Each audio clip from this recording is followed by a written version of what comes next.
Our next guest is a very talented actor and comedian. He's one of the best comedians. He's the host of the WTF podcast and stars in the new film Stardust, which is in theaters and on demand starting November 25th. Here is Marc Maron. Marc, look at you. How are you, man? You look great. I'm outside, Jimmy. I'm outside. That's what I'm talking about. You're outside. All right. All right already. What are we doing? You gotta do all right.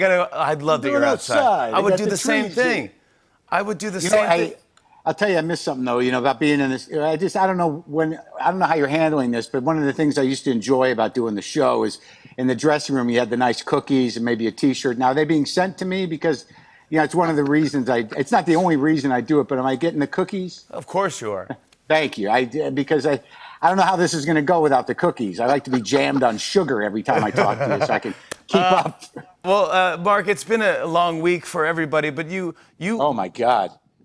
Thank God, right? I mean, geez, I thought I was going to have to leave the country, and that's not easy now. I had a big plan, but if you want to get out, you can't. You know why? Because we're plague-infected pig people who can't behave like responsible adults. You can't even go to another country. It's like, I'm from America. I'd like to spend a year in Ireland. Sorry, you plague-infected pig person who can't act like a responsible grown-up. But I have my mask. Well, tell that to the other pig people that live in your country, you plague-ridden monster.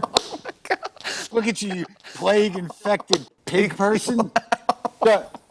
So I'm glad that I can stay in the country because I would have had to, mail myself somewhere just for a little while. You got out. You said, I'm not watching this. I got to get away somewhere.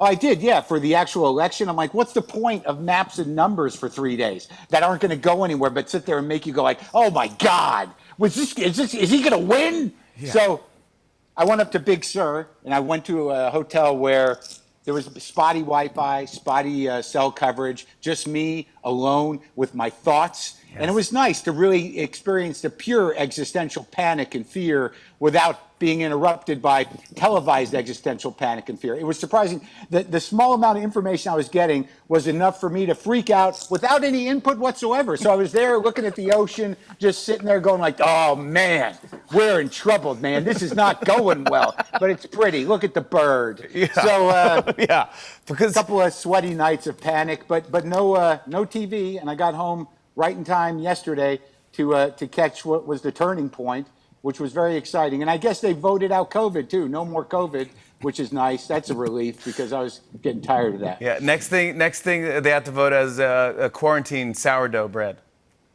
Dude, I think that's over. I saw that kind of trickle away within 3 months. You got these hipster dads and cute young moms like, look at the bread I made. But now they're just like, where do I bury my family? The bread didn't hold me back. I can't. Enough with the bread. What do I do with the bodies? That was all fake. It was covering up, something deep. Yeah. Just fury. Just like, this will be fun. Look, Dad's making bread. 3 months later, Dad's a monster. Dad's getting a divorce. Make some more bread. The bread's over. Give me some candy. So I take it you haven't done any baking then? Well, I do enjoy cooking. I'm shucking my own oysters, and that's not code. Well, I guess it is because I'm doing that too. But I'm actually. My gosh! I'm actually. Are you shuck, really? I buy oysters and I shuck them. I learned how to shuck them for the. I'm going to need to know that. Do you wear a chain? You wear a chain glove? No. I watched a video. I'm getting better at it, but I like to eat the oysters. I do baking. I enjoy. I got it in my head last week, a couple weeks ago. I'm going to make this cake.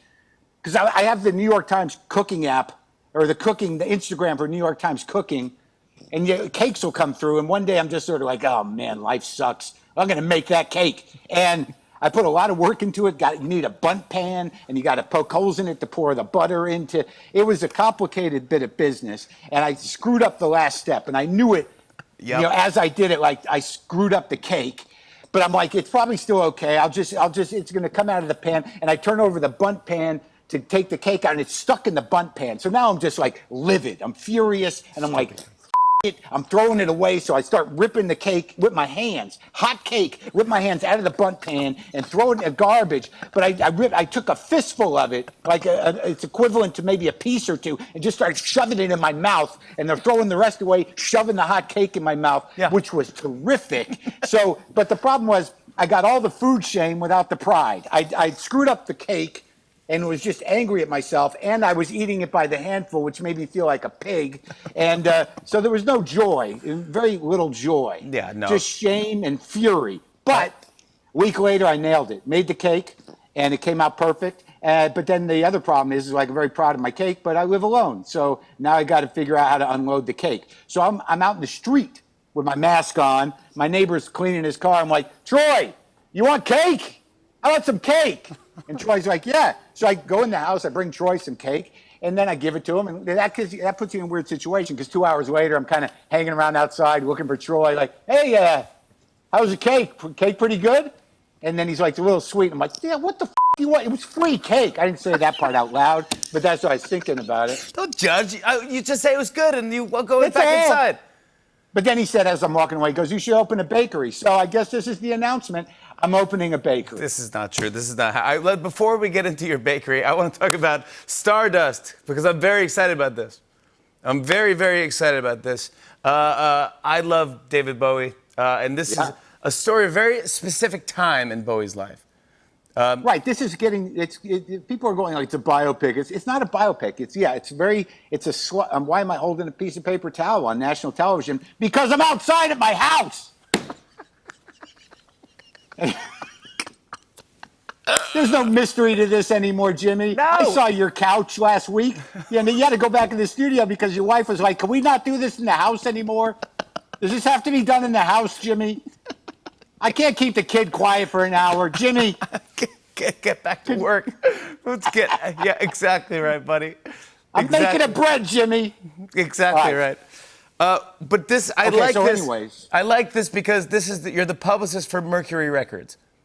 Right. Ron Oberman was a kind of a down and out publicist for Mercury Records. And the time period, it's before Bowie's a star. He had a hit with Space Oddity, but no one knew whether he was a novelty act or a one-time thing. And he made Man Who Sold the World, and people didn't know what to do with it. It was a dark record. Yeah. So they kind of send him to America.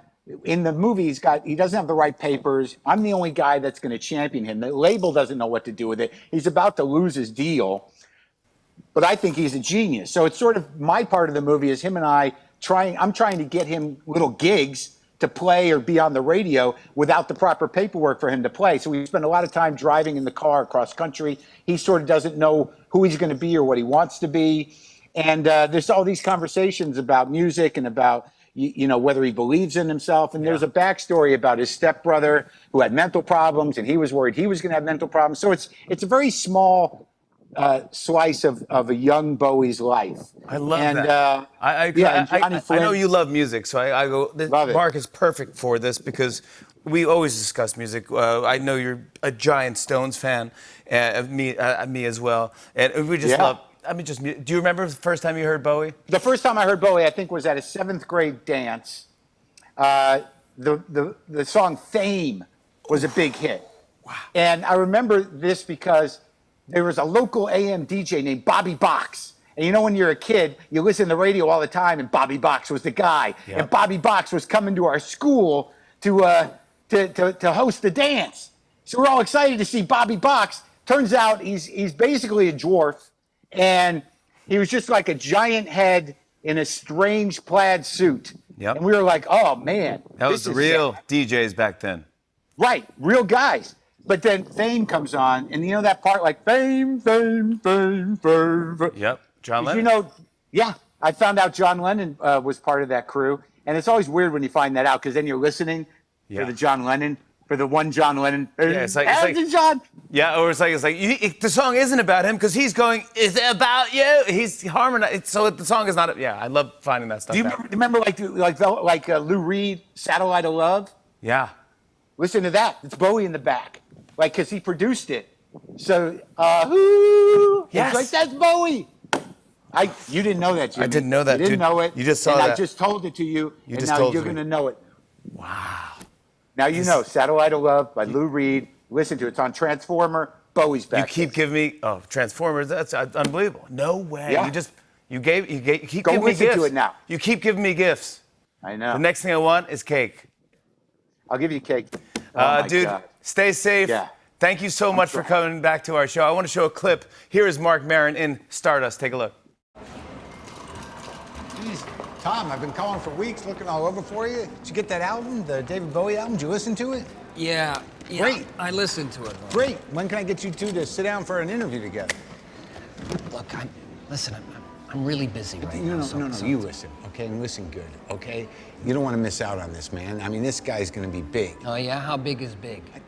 Big? What, like Jerry Reed big or Todd Rundgren big, or what do we... No, I'm talking like Dylan big. Serious, this guy's like the English Bob Dylan with avant-garde outrage all wrapped together. What, are you reading this off the press release? Marc Maron, everybody. Stardust is in theaters and on demand November 25th. Marc, thank you so much again for coming on. It's always a pleasure, buddy. Thank you for having me. It was the easiest Tonight Show. I did my own hair and makeup, wore my own. I'll get you those cookies, I promise. Thank you. I'm counting on it. On and on and on. I said.